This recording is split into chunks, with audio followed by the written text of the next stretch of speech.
Now, there are an extraordinary number of ways to go about creating text effects inside Photoshop. You could have entire courses on just creating text effects in Photoshop. You could have several courses.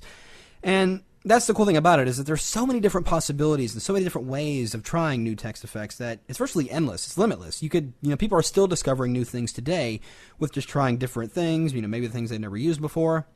But in this lesson, we're going to keep it relatively simple and do a really kind of cool effect that you've probably seen on packaging and in magazines and stuff like that.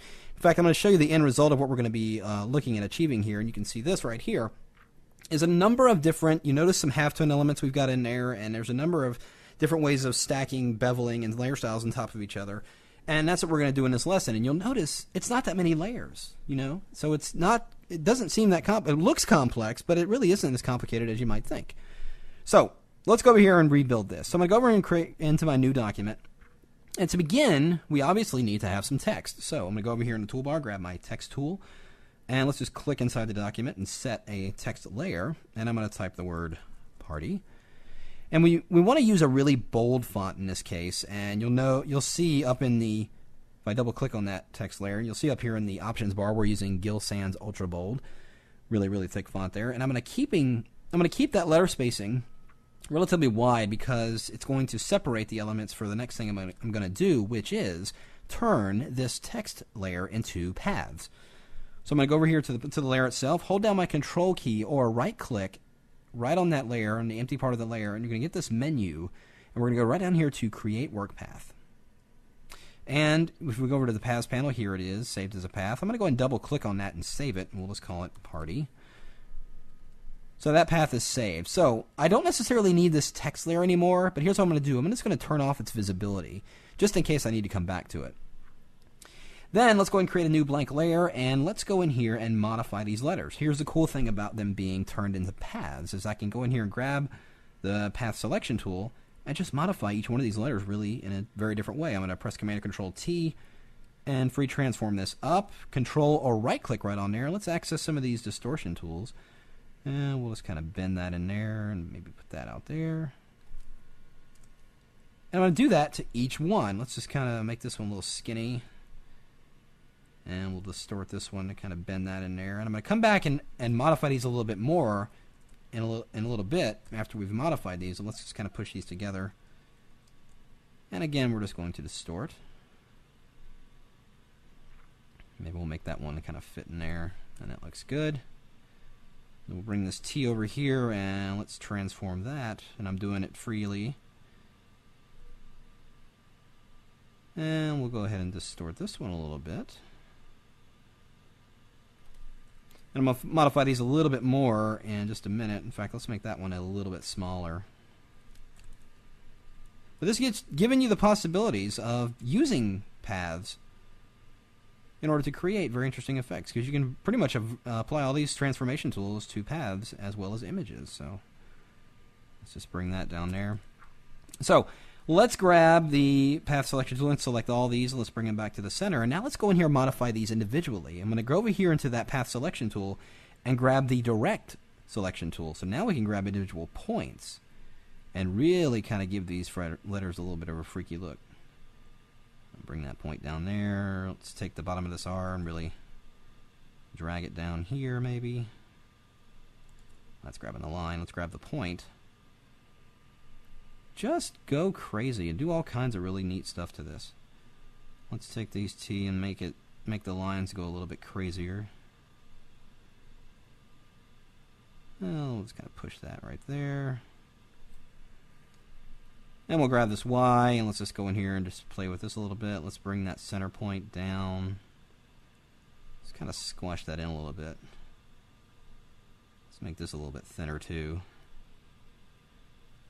All kinds of possibilities. And these are vector shapes, which means they're resolution independent. So we're not changing any pixels. We can go in here and just modify this all day and do all kinds of cool stuff. So let's assume I've got it to the point where I like it. It looks good. Let's go ahead and load this as a selection and get the effects going. So with all the paths selected, I'm going to go in the paths panel and click this third icon over here to load that as a selection. On that blank layer, I'm just going to press Command Delete. That will be Control Backspace, and it's going to fill it with white in the background area.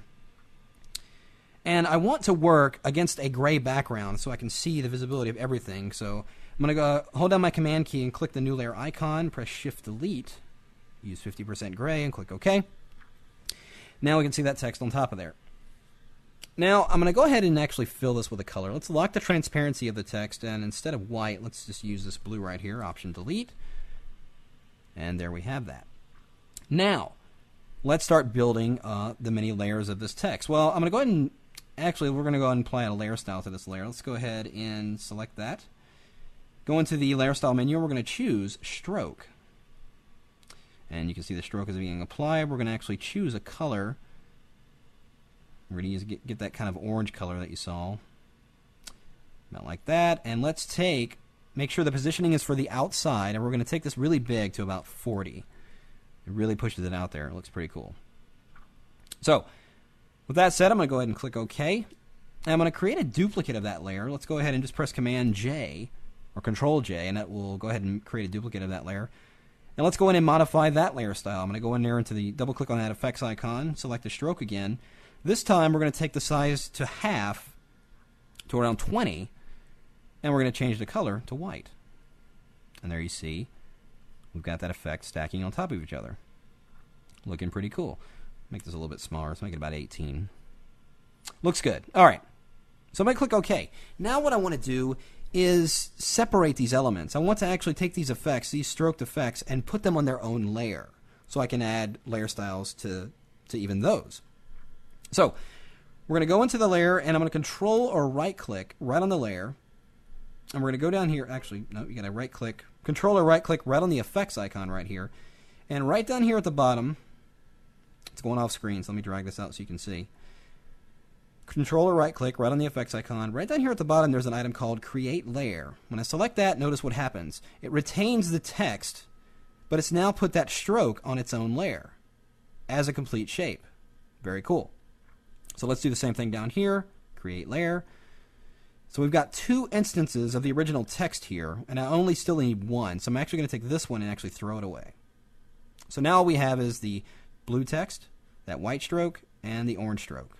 Now they're all on their own individual layers, and we can apply layer styles to each of these now. So let's go to the orange shape there. I'm going to go into the layer styles again. Let's actually double click on that layer icon, and I'm going to go ahead and put a drop shadow on there and apply a bevel and emboss on that. And we're going to go ahead and turn off Use Global Light, and right in here inside the shading, there's got this little the altitude setting here. If you click that little target, you can move it around and basically repositions the light source. And what I want to do is actually put it more towards the center, and I'm going to increase the size and the depth, and notice what happens. It's giving me kind of a plastic edge look. Very cool. You can reposition the light depending on where you want the light source to be. And I think I want that size a little bit smaller, make it around 7. So you can see it's giving me a pretty interesting effect there. I'm going to add one more thing to this layer. Before I get out of this layer style, we're going to add a gradient overlay. So let's highlight that. You'll see by default it does a black and white linear gradient. All we're going to do is change the blend mode from normal to overlay. And look what we get. We get kind of a cool variation of that base color, that base orange color. In fact, it's probably a little much. If it is, you can go ahead and change it to soft light, and it's a little bit more subtle. You can even drop the opacity a little bit. Let's take that to about 75. Cool. Now it's a layer style. We can, of course, go back and change that anytime we want. So let's move on to the white stroked layer. Let's go, or the white shape layer. And let's double click on that, open up the layer style there. And here we're going to do the same thing. We're going to do a drop shadow. And we're going to make that drop shadow relatively sharp edge. Let's give it a size of around 2. And that looks good. And let's turn off Use Global Light so we're getting the same light source. And let's also apply a little bevel there.